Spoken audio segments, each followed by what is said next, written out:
Okay, so this is your first time seeing me anywhere on my channel. My name's Gianni, romance reader, a reader in general. And today we're doing a mini book haul, but also kind of a TBR for December. I have 2 weeks off in December from work, and I'm going to get a lot of reading done. And I want to kind of go over the books I've got, physical books so far. You can kind of see them here. It's like all the way to the side. But I'm gonna go over each book, see which ones I kind of want to read for December. I also have some Kindle ones because gotta use my Kindle Unlimited while I have it, you know? All right, we'll be back. So we're going to start with a book haul. All the books I've gotten so far from the month of November, and I got a lot of books in November, I personally think. And I'm gonna start with this pile. So the first book I got was Out on a Limb by Hannah Bonham Young. Very curious about this one. It's my first book by her, and I'm honestly like kind of excited. This is the one I think that like intrigued me the most. But I also think I kind of want to get, I think it's Next to Kin. I'm gonna put it right here. I know that's the one where it's like single parent, like they take care of like other people's, like their siblings or something. It's like, as far as I know. I hope this is like catching things and it's not like too weird with the mic here. I think I've said it before, maybe I haven't, but I've also gotten the book before, The Coffee Gets Cold. Never read this. I've only ever heard good things about it. It's a very short read, very small book. I know it's like cozy vibes. It's in a coffee shop in Tokyo, and it's like a coffee shop that like technically can take you back in time, but there's like obviously stipulations to it, and I think like each chapter is a different character and a different plot point, so that's pretty cool. And then the next one I have is Magnolia Parks. I've only ever heard this book, like I feel like I hear it everywhere, and I feel like it's gonna give like Gossip Girl vibes. I feel like that's how people have been kind of talking about it, so I'm kind of excited. Literally the first thing is, how many loves do you get in a lifetime? How many loves do you get, Magnolia? Let me know. I'm very excited. I only got the first book. We'll see how I feel, and maybe we'll get into the series. So the next one I have is my very first Sarah J. Maas book, and I got Throne of Glass. I have read her ACOTAR series, the first 2 books, and they weren't really my favorites. I didn't really like it, so I didn't read past that. But this one I think is a lot more my vibe. I know it has to do with like magic, being an assassin. It's just like a little different. I'm just not the biggest fan of like fae. That kind of fantasy is just not really my cup of tea. I haven't found anything I liked when it's around that kind of like plot. I know it's just not my favorite. But this one was recommended to me by someone from work, and I want to get into it. I want to read it. I know there's a lot more books. I just got the first one because I did. And the next one we have is Better Than the Movies. And I'm a romance girl. Who, if not, to read Land of Painter? Like, I can't sit here and say I read romance, and that's like what I read, and I haven't read this one. So I did grab it, and I'm very excited to read it. I haven't had a chance to read it yet, so, and I don't know much about it other than I know it's like, I think the main character is like obsessed with rom-coms. Same. And it's like a little love story, so I'm very curious, very excited. And then I have my next pile, which I actually got a lot of them in the past week. So the first book we have is 6 Crimson Cranes. I know this one's like mythology, like folklore based, which I am getting into. I really love books based off of mythology and folklore. I don't know what it is about it. I love it. And I know this is very much like fantasy based. I want to say it's Chinese, I think. I could be really wrong. I'm trying to like read it while I do this, but I've only heard such great things about this one, so I'm very excited to read this. And then I got Emily Wilde's Encyclopedia of Fairies. I know this one's like, this feels like a random book for me to buy, but I loved the cover, and I thought it was really cute. I don't know. we'll see how much I love it. I know I feel like it's gonna be a really cozy read. And I know it's like fairies, like I think actual fairies, not the Fey world that's like now, but like little like Tinkerbell fairies, I think. Which I'm very excited about. Well, maybe. I could be wrong and it's not even anywhere near that. Maybe. I don't know. And then we have Once Upon a Broken Heart. I also have Caraval, which if you've watched any other videos of mine, I actually am currently reading the series. I'm on Legendary. I still have to finish and read Finale. But once I'm not done with these, we're going right into this. It's my these. I'm like, I know nothing really about Stephanie Garber until reading the series. And I actually really do love this book. I love this book. 4 out of 5 stars. It was really good. But you'll know more how I feel in the reading vlog. But this one, I've only heard amazing things about this book and the series itself. So I'm very curious because I know I feel like I kind of already know the characters that are going to be in here because of Caraval. So I'm very curious. And the next book we have is This Woven Kingdom. This is actually my very first Tahiri Mafi book. I'm gonna tell you right now, I have never read the Shatter Me series. I don't have plans to read the Shatter Me series. I've read the plot point to it. It's not really my kind of book, but we'll see how I feel of This Woven Kingdom, and maybe I'll change my mind. But I know this one's based off of Persian mythology. I've already said it before, mythology and folklore. I really do love reading books, like fantasy books on that. I just think it adds more depth to the world, and sometimes you're taking it from like real folklore and real mythology, and it's really fun. But yeah, I'm really excited for this one. I really hope it's a good read. Okay, the next book I got was Legend Born, which I feel like I've seen it all over Book Talk, all over book everything. And I know it's supposed to be like a very big like found family. A lot of people compared it to Lee Bardugo's Ninth House. I wanted to pick it up. It was in the Barnes & Noble side where you like buy one, get one half off. So I got this one. And I forgot what the other half off book. I was going to get Light Lark and then I ended up not getting it. And now I kind of regret it because I do want to read that series. But if I just end up getting it on my Kindle, then I do. I am back the very next day. Let me fix my camera so you can kind of see me a little. Oh, you kind of cute. All right. I have more books that I bought because I couldn't help myself. I was at Target and I ended up getting my hands on these books because you know how they sometimes have the 20%, 30% off. So I have more books to add to this haul. I just didn't want to redo the video because who's going to do that? Not me. So I ended up grabbing Funny Story by Emily Henry. I don't need to talk about this book. Love this book. It was one of my favorite, like literally probably one of my top favorites between this, Beach Read, and Happy Place. Love this one. I just needed the physical because it's really cute. I did end up grabbing 2 of my favorite Elsie Silver books. I don't think I'm going to grab all her books because I feel like I'm not one of those people. I'm not going to grab the whole entire series if I didn't love every book anyways. So I got the ones that I knew I loved. And I grabbed Heartless and Reckless, which I think I'm going to get some of her other books from her previous series, the Golden Brush Ranch. I don't know which ones yet. Well, I know which ones I want to get. It's just a matter of getting them. But I have these 2. And then I know I said, literally as I paused where I was at, talking about I regretted not getting Light Lark. I got it. I bought it.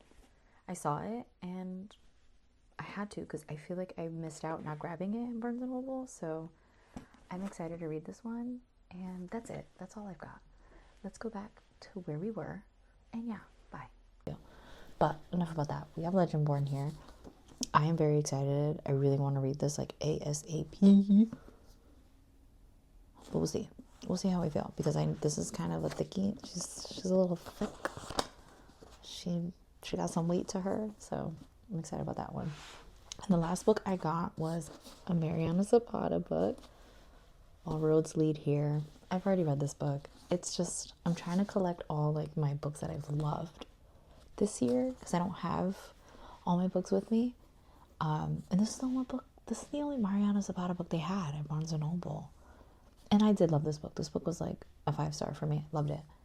but I did get it. So who knows? I may reread it this month. Who knows? So now I'm going to get into TBR. I have all the physical books I want to read, and then I have some on Kindle that I'm just going to show here, which ones they are. Again, I use TBR very loosely. I am someone who I read based off of what I'm in the mood for. I hate having a list of books I'm reading and like feel forced, because again, I do believe in right book, wrong time, and sometimes I'm sometimes not in the headspace for a really lengthy book, a big fantasy book. That's why I am such a romance reader, because sometimes I just think I need an easy read and something to kind of just like snap me back. So we're gonna get into the TBR. Let's go. So I have 4 physical books, 2 Kindle ones. The Kindle is ever changing. I have a lot of Kindle Unlimited books on my Kindle that I haven't read yet. But I'm only going to be talking about 6 books. I'm not going to add any more than that. I know when I try to add a lot of books to my TBR for a month, I get very overwhelmed. And then I end up reading only like 1 or 2 of them. And then it just keeps getting longer. But I am making an effort this month to read everything on my TBR. All 6 that I pick. I have 2 weeks off. I've already said this. I get 2 weeks off during Christmas and New Year's. Like, I'm living my best life, truly. So the first book we have, Out on a Limb, I definitely gonna read this. I'm like, oh, I can't even speak because I'm that excited. I'm very excited. It's like one night stand trope, pregnancy trope, which is not my favorite. I think my brother just died in a game. Yeah, no, he's dying in a game. He's fine. He's fine. He's pissing me off, but he's fine. But yeah, I'm very excited for this one. I don't know, I've seen it all over Pinterest and I've seen it on TikTok, so I feel like this is the one I know, so I'm going to start off with this one. But I really do want to read Next of Kin, because I know that's going to be my book. I feel it. It's giving Wait for It vibes by Mariana Zapata. If you don't know, it's one of my favorites, and I'm very excited. And next we have Before the Coffee Gets Cold. Again, I've already kind of said what it was about, and I don't really want to read the back. Maybe I should. Now I feel like I'm messing up. Maybe I should read the back. So we're rolling it back. Doo-doo. Okay, so for Out on a Limb, we have Winifred McNulty has always been wildly independent and not one to be coddled for her limb difference. Win has spent most of her life trying to prove that she can do it all on her own. With some minor adjustments, she's done just fine. Hooking up at a costume party with the incredibly charming Beau changes everything. Win finds herself pregnant and decides to keep the baby. While Beau is surprisingly elated to step up to the plate, Win is unsure whether she can handle this new challenge. Together, Win and Beau decide to get to know each other as friends and nothing more while they embark on this parenting journey together. But as they both should know by now, life rarely goes according to plan. This is a cute one. I feel like this one's going to be a very cute one. I like it. And then for Before the Coffee Gets Cold, if you could go back, who would you want to meet? In a small back alley of Tokyo, there is a cafe that has been serving carefully brewed coffee for more than 100 years. Local legends say that this shop offers something else besides coffee: the chance to travel back in time. Over the course of one summer, 4 customers visit the cafe in hopes of making that journey. But time travel isn't so simple. There are rules that must be followed. Most important, the trip can only last as long as it takes for the coffee to get cold. Heartwarming, wistful, mysterious, and delightfully quirky, Toshikazu Kawaguchi's internationally best-selling novel explores the age-old question: what would you change if you could travel back in time? I'm going to kill my brother being so fucking loud. I'm sorry. I can't change the people in my household. I really can't. And the next one on my TBR, I'm going to do 6 Crimson Cranes. I literally went to Barnes & Noble today to get it because I want to read it so bad. So, we have Shiori Anma, the only princess of Kyoto, has a secret. Forbidden magic runs through her veins. On the morning of her betrothal ceremony, Shiori loses control of it, forestalling the wedding she never wanted, but also catching the attention of Raikama, her stepmother. A sorceress in her own right, Raikama banishes the young princess, turning her brothers into cranes, and warning Shiori that she must speak of it to no one. For with every word that escapes her lips, one of her brothers will die. Is this like Little Mermaid? Some shit? Like she just can't speak? Oh, whoa. Penniless, voiceless, and alone, Shiori searches for her brothers and uncovers a dark conspiracy to seize the throne. Only Shiori can set the kingdom to rights. But to do so, she must place her trust in a paper bird, a mercurial dragon, and the very boy she fought so hard not to marry. And she must embrace the magic she's been taught all her life to contain, no matter what it costs. Yeah, no, I know I'm gonna like this one. This one, the plot is so fucking good and so interesting. And I think the fact that she can't speak is also gonna add a lot of, like, an interesting factor for me. Because let's be real, when do you go into a book and, like, the main character, like, can't, like, verbally speak? We can hear her thoughts, that's fine. But, like, her being able to communicate with other characters is gonna be very interesting for me. I'm excited. And the last, I am going to read this book. Better than the movies. I need to. I feel like it's been on my list for so long and I haven't had a chance to read it. And I feel like this is everyone's favorite book. And I want it to be mine. So, let's go. Lix Boxabom has always known that Wes Bennett was not boyfriend material. You would think that her next-door neighbor would be a prime candidate for her romantic comedy fantasies, but Wes has only proven himself to be a pain in the butt.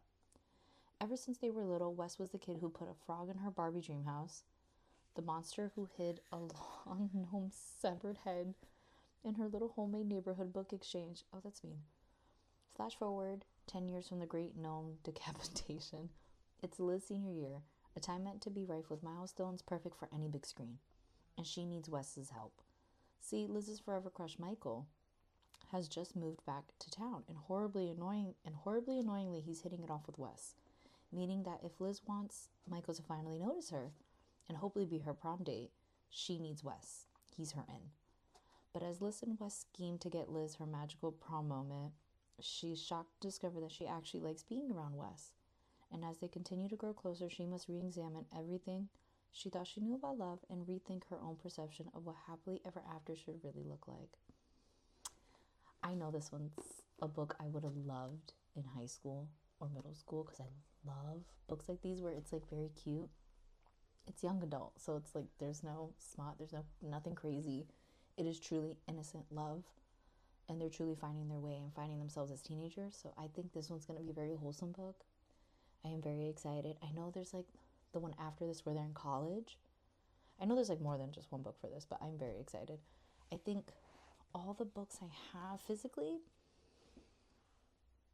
very exciting. And then my 2 books are holiday books, which I am going to grab.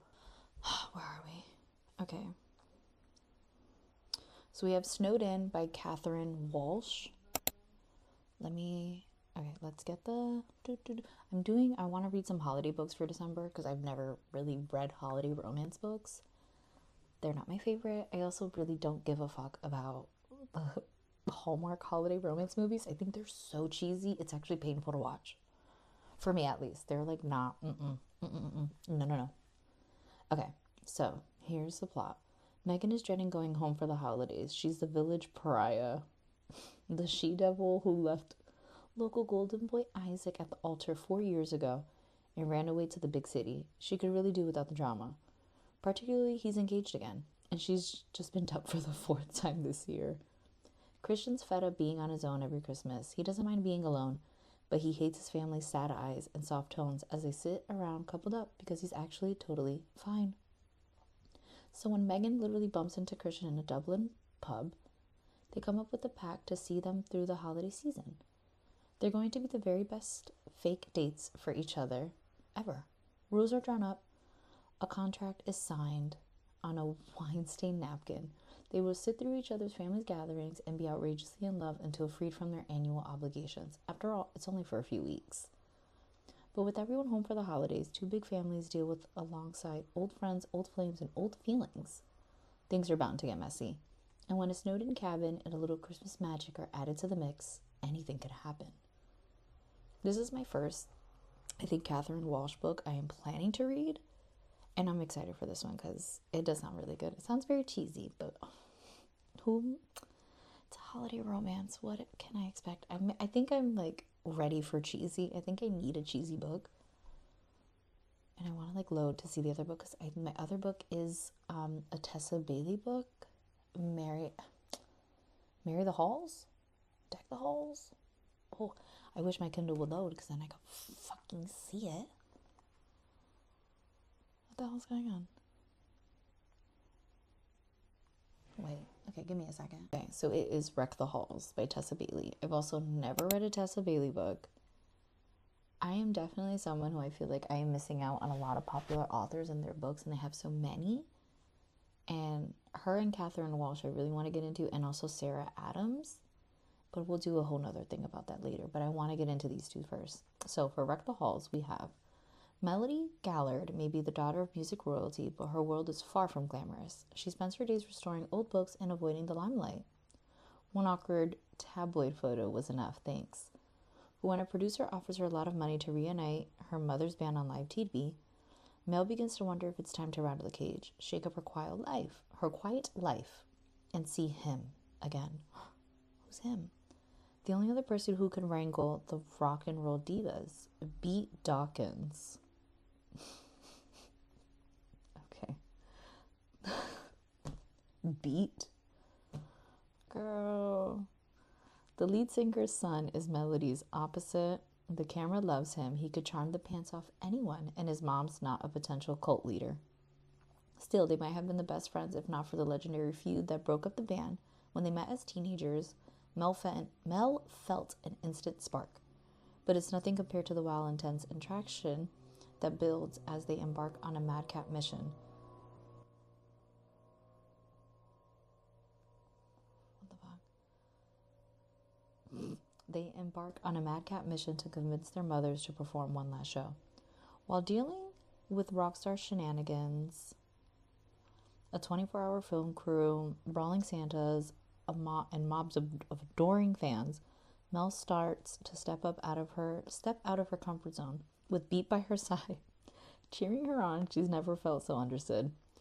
But Christmas Eve is fast approaching, and a decades-old scandal is poised to wreck everything.